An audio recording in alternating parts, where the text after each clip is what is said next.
네, 이제 슬슬 11시에 다가가고 있습니다. 지금 수급 상황을 보면은 코스피는 외국인하고 기관, 동반 매도세가 조금씩 강해지고 있고요. 코스닥에서는 외국인이 좀 세지고 있습니다. 그리고 선물에서는 한 5천억대, 5천 계약 후반대에서 계속해서 어느 정도 늘지 않고 딱 등락을 계속하면서 큰 움직임은 보이지 않고 있습니다.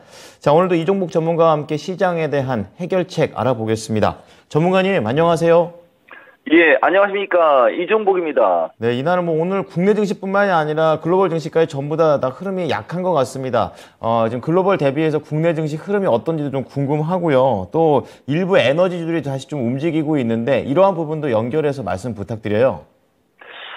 그렇죠. 예, 해외 시장 폭락, 그리고 국내장 이제 약세 정도 제가 오늘 말씀을 드렸는데, 글쎄 뭐 지수 기술적 분석이나 시가총액 상위 종목 이런 주식 얘기하면은 좀 거시기 하고 그 좀 어떻게 보면 좀 간단한데 말이 좀 많아져요, 그쪽은. 근데 최근에 움직이는 주식들 위주로 얘기하면은 간단 명료하고 어쨌든 뭐 돈 되는 쪽은 그쪽이니까 제가 한번 얘기 한번 해볼게요, 여러분. 그리고 이게 지나고 난 다음에 얘기하는 상황으로 되는 것 같아서 좀 거시기 하지만 어제 종합이 또 320 위쪽으로 확 올렸지 않습니까?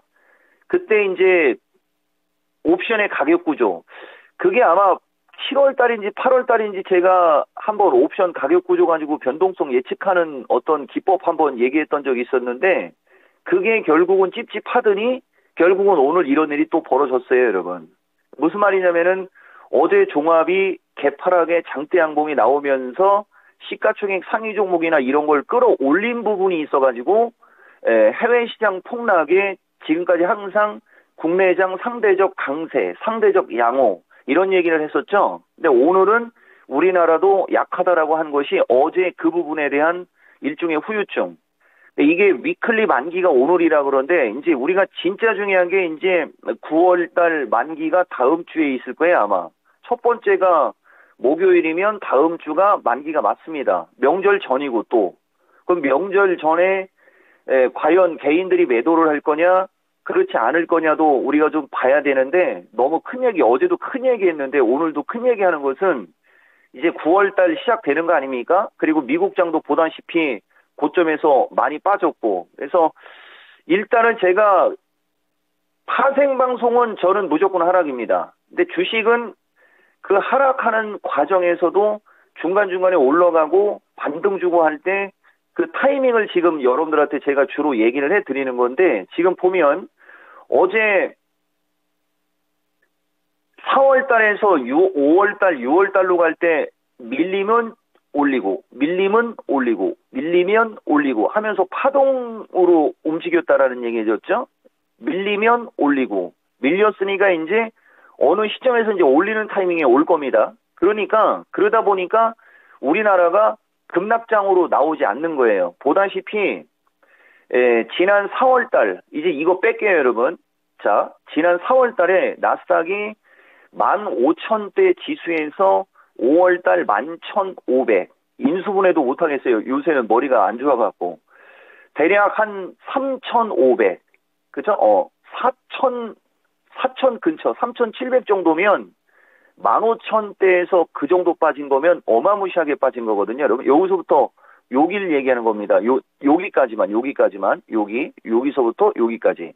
그때 우리나라 장을 보면 개파락의 양봉, 개파락의 양봉, 개파락의 양봉 나오면서 질근질근 이렇게 좀 흘러내렸죠. 그리고 미국 장이 요만큼 반등 줄 때 우리나라가 이렇게 반등을 줬어요, 여러분. 이때 이제 이종복이가 여러분들하고 방송을 시작한 거죠. 요 딱 반등 주는 타이밍 때. 지금이 그때와 되게 유사한 흐름. 과거에도 얘기해드렸지만 지금 우리나라는 딱 잘라서 얘기해주면은 4월 초순에서 4월 중말순대로 가는 요 정도 흐름과 유사한 시장이 지금 만들어지고 있는 겁니다. 그러니까 올라오려고 하면은 계속 하방에 대한 압력이 강해지는 거죠. 미국 장은 어차피 파동이, 이 추세 파동은 이게 기존하고 같으려면 여기도 1, 2, 3, 4, 5 1, 2, 3, 4, 5 해서 이렇게 빠졌단 말이야. 여기는 그냥 1, 2, 3, 4, 5, 6, 7 해서 목표치를 줬고요. 그럼 지금도 유사하게 빠진다라고 보면 하나, 둘, 셋, 반등 주면 또 하나, 둘, 셋. 그죠? 아니면은 1, 2, 3, 4, 5, 6, 7 이런 식으로 가는 거죠. 그래서 12,000 지지 여부가 중요하고 미국장이 12,000을 지지하게 되면 우리나라도 310은 안 깨지는 걸로 본 상태에서 이제 종목 공략하고 이렇게 나오는 거거든요. 이거 되게 큰 얘기해 준 겁니다. 그러니까 결론적으로 얘기해 주면은 해외 시장 폭락이면 우리나라는 상대적 양호 혹은 비슷하게 약세 정도. 그러면서 선별적 종목 장세. 제가 여러분들한테 이 종목 장세가 그냥 쑥 잘라가지고 9월 CPI 나오기 전까지는 지금과 같이 지수는 어차피 세게 가기 힘들으니까 그렇다고 해서 그냥 장이 폭락하는 미국장이 올라가고 있는 추세니까 폭락하는 게 아닐 경우에는 지수 딱 붙들어 놓고 종목을 돌릴 수밖에 없어요. 이런 말씀을 드렸을 거예요, 여러분. 그게 이제 거의 온 거죠. 그러니까 우리나라 추석 다음 날 CPI 나올 때 그 전에 이제 내일 고용지표 요거 잘 여러분들 기억해 주시고 선별적 종목 장세에 자 이제 우리나라로 오겠습니다. 계속 얘기하지만 제가 예전에도 이거 옛날 얘기 원래 자주 하면 안 되는데 삼성전자의 지금 기술적 이 흐름은 이게 그렇게 뭐 좀 부실하거나 뭐 허름한 주식이 아니지 않습니까? 그러면 요거 2,000원만 땡겨도 돼요. 그러니까 삼성전자 2,000원만 땡겨도 60일선을 넘어가거든요. 근데 그걸 안 땡겨주는 거죠. 과거에 요렇게 60일선에 타면서 움직였던 상황이 지난 2021년 6, 7월 달쯤이 요런 흐름이 있었어요. 그러다가 한번 쳐올리고 확 밀었고 그 다음에 10월에서 12월 달은 또 이렇게 이거 1,000원만 더 올려줘도 60일선을 넘어가는데 그렇지 않게 거의 한 달 가까이를 만들어 놓더니 이때는 위로 변동성 생겼고 그러니까 삼성전자가 딱 그 즈음에 온 겁니다. 그러니까 지금 삼성전자를 갖고 여러분들한테 얘기해 주면 삼성전자가 57,500원 플러스 마이너스 이 정도 왔을 때 그렇게 되면 종합이 313, 312 요 정도 되겠죠? 아니면 삼성전자가 6만 원을 돌파를 했을 때 그러면 종합은 322 플러스 마이너스 될 겁니다. 그러면 삼성전자가 6만 원을 돌파를 하게 돼도 62,500이 저항의 역할이란 말이에요. 그럼 종합은 330은 못 넘어간다는 얘기가 되는 겁니다. 지금 장의 분위기가. 만약에 삼성전자가 57,500을 깨고 다시 전저점으로 온다. 그럼 종합은 310에서 307 수준, 전저점까지 밀리지는 않을 겁니다. 왜냐하면 종목이 강해서 이런 흐름이 지금 만들어지고 있는 거거든요. 그리고 이게 변곡점상 추석 다음에 나오는 CPI 타이밍에 딱 맞나요. 한 가지 다행인 것은 선주정이라고 봤을 때는 밀려 내려오는 건 좋은 거죠. 그래서 특별하게 여기서 또 얘기하지 않습니까? 특별하게 그쪽에서 위험한 지표의 어떤 수준이 아니면 그죠?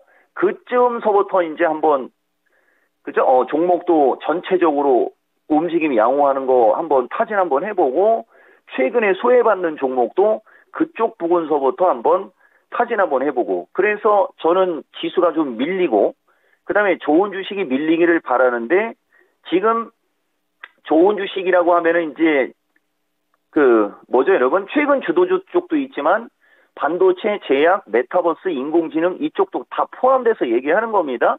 근데 제약이나 이쪽에 있는 종목 쪽은 좀 밀리고 있죠, 여러분. 근데 이제 에너지 쪽이나 이쪽의 주도주 쪽은 좀 잘 안 밀리는 거. 그게 이유가 있어요, 여러분. 자, 한번 보면 왜 그런 일이 벌어지는 거냐면 지수가 아까도 말씀드렸듯이 지수가 비리비리하고 글로벌 시장이 다 약해. 그러면 주식시장은 조종을 받는 게 정석이요. 근데 조종을 받는 장에서도 올라가는 주식이 있다는 것은 그 올라가는 주식은 뭔가가 있고 강하니까 올라간 거예요.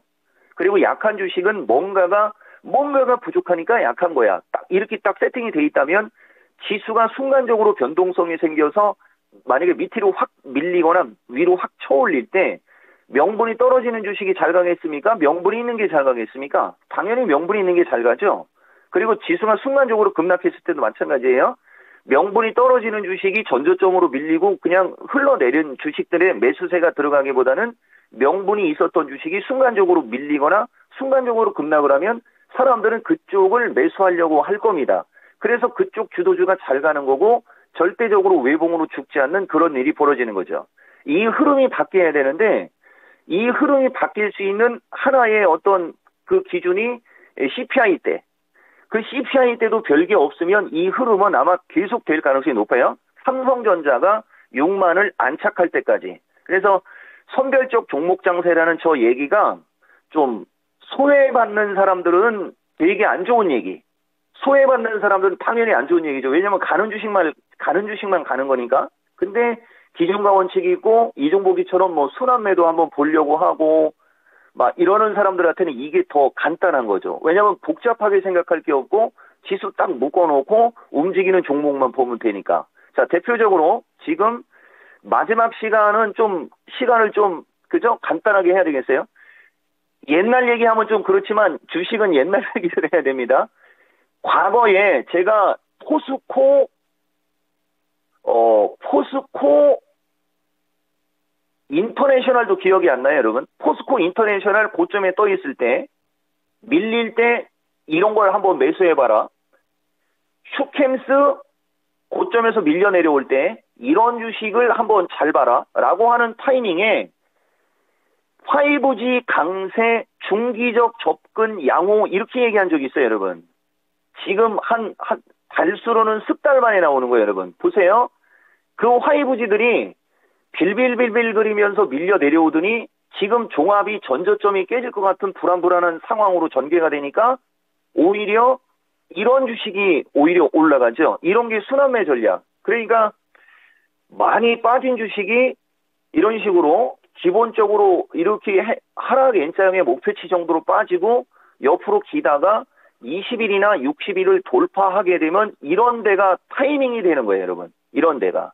그러니까 만약에 소외주나 이런 거 보고 아니면은 주도주의 손이 안 나가면 충분히 빠진 주식이 20, 60을 돌파하는 거래량을 증가시키면서 대신 이제 이런 주식은 이탈된 저점, 전고점, 장기 평선 요런 데가 단기 저항이 되겠지만 이런 식의 주식으로 움직이는 거를 관심을 갖는 것도 하나의 방법입니다. 그래서 오늘장 해외시장 폭락에 국내장 상대적 약세인데 어제 선반영된 부분이 같이 글로벌 시장의 약세와 함께 밀려서 나오는 특징으로 보인다. 그리고 오늘장은 선별적 종목 장세인데 에너지든 뭐든 각각의 섹터에서 그나마 움직임이 좋을 만한 주식들 위주로 움직이고 있는 그런 장으로 보인다. 이렇게 말씀드립니다.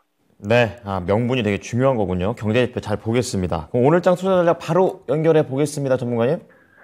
317 돌파, 지지가 저항이 되고 저항이 지지가 되는데 어제 막판에 외국인들 땡겨놓더니 하여튼 이 선물 얘기를 좀 많이 하면 주식하는 사람들이 어려울 것 같아서 제가 선물 얘기를 잘 안 하는데 항상 여러분 수요일하고 목요일 타이밍은 그 수급에서 외국인들의 선물 동향을 좀 살펴볼 필요는 있어요, 여러분. 그래서 어쨌든 317 돌파, 315 지지 체크인데 오늘은 그 강력하게 지지의 역할로 나와야 될 이 317자리가 갭으로 깨졌기 때문에 이거 이상 세게 가기는 쉽지는 않을 겁니다.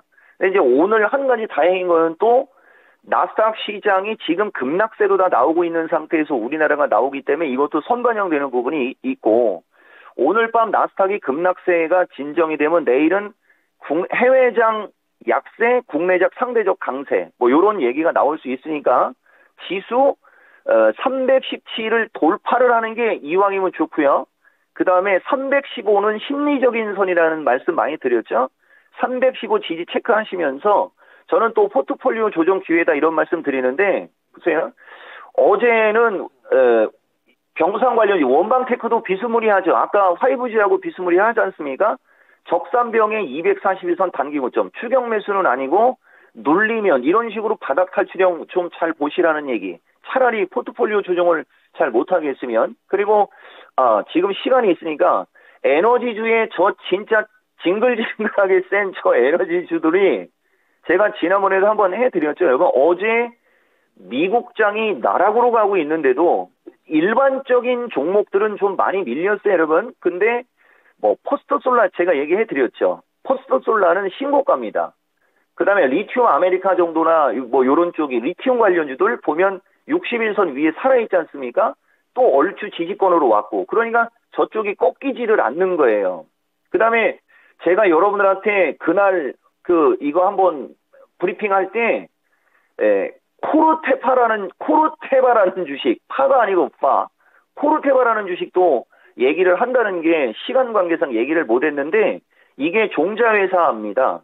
세계 3대 종자회사라고 해가지고, 이 코르테바라는 주식이 세가지고 내가 여러분들한테 비료, 사료, 음식료 이런 것도 되게 좋게 얘기했던 거거든요. 뭐 이지바이오는 사료가 아니고, 아니 바이오가 아니고 사료다 하면서 막 그런 얘기 가끔 해드리고 있지 않습니까? 근데 지금은 이게 삼산이 될지, 요거를 뚫고 가게 되면은 이건 완전히 새로운 마디가 열리는 거거든요. 마디는 있어요. 코르테바라는 주식이 마디는 있습니다. 눌리면 지지가 탄탄하기 때문에 눌리고 다시 갈 겁니다. 그러니까 도저히 뭘 해야 될지 모르겠다. 만약에 CPI가 높게 나오면 장이 흔들리지만은 CPI가 높게 나오는 걸로 인해서 상대적으로 수혜를 받는 쪽도 있죠. 그런 쪽 보는 것도 하나의 방법이에요, 여러분. 그리고 제약주 쪽도 한번 제가 간략하게만 미국장하고 연결시켜보면, 아스트라제네카 요새 한 3일 그냥 그죠? 예. 그 다음에 모더나, 바닥을 빌빌거리고, 이게 모더나가 세야 파미셀이 세게 갑니다. 근데 이제 얼추 저점에 와가지고 이제 반등 한번 나올 때 된 거 아니냐 이렇게 보고 있었는데, 어제 미국장 폭락하면서 같이 밀렸는데, 좌우단간, 사노피, 그 다음에 화이자, 그 다음에 머크, 대부분 최근에 보면 제약주가 미국장 보면 최근 일주일에서 열흘 사이 보면 비리비리하죠. 그러니까 우리나라 제약주들도 비리비리한 겁니다. 근데 우리나라 제약주들은 벌써 시간이 이렇게 된. 자, 그래서 하여튼 약한 주식도 뭐 제약주든 농업주든 이런 거 보셔도 돼요, 여러분. 그래서 하여튼 뭐 포트폴리오 조정해가지고 한번 잘 좀 했으면 좋겠습니다. 라고 말씀드리겠습니다. 네, 부족한 건 내일 또 듣겠습니다. 오늘 말씀 감사합니다. 예, 고맙습니다. 이종복입니다. 네, 시간이 얼마 없어서 바로 마무리 짓겠습니다. 오늘 투자를 위한 전략 좀 말씀을 드렸습니다. 하지만 특정 종목의 상승과 하락을 보장하지는 않으니까요. 이 부분 참고해 주시기 바랍니다. 오후장도 토마토TV와 함께 방어 전략 잘 짜십시오. 고맙습니다.